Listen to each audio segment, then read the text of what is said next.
The scariest place that I have ever traveled, and I've been to some pretty scary places, this place takes the cake.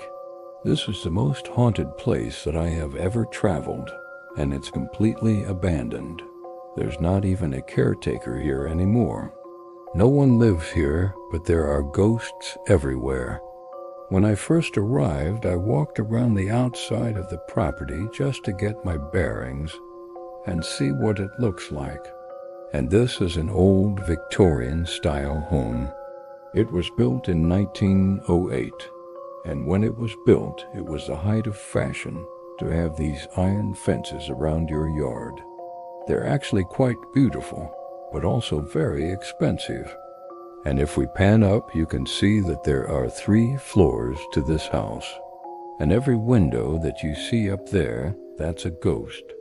Every single one of those windows has a ghost inside of it.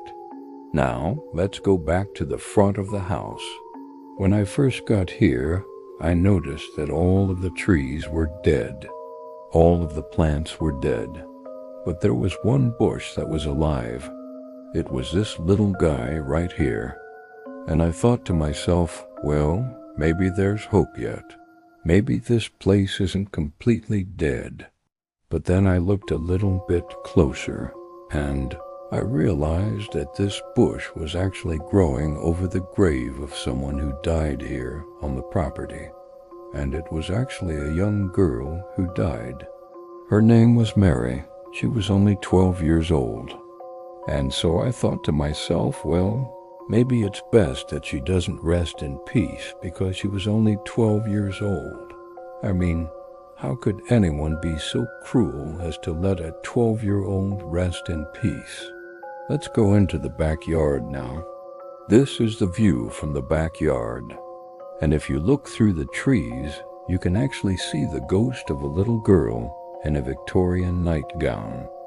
She likes to walk back and forth along this fence. If we go down a little bit further, you can see that there's a well here.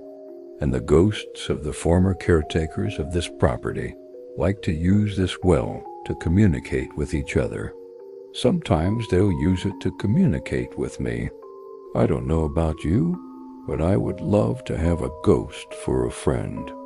Speaking of ghosts, there's one more place that I want to show you before I go.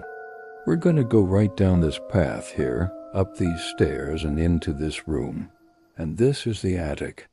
And this is where the ghosts like to play. But I have to warn you, if you go into the attic, be careful. Make sure that you don't touch anything, because you never know what you might wake up. I hope that you enjoyed this video. If you did, please subscribe.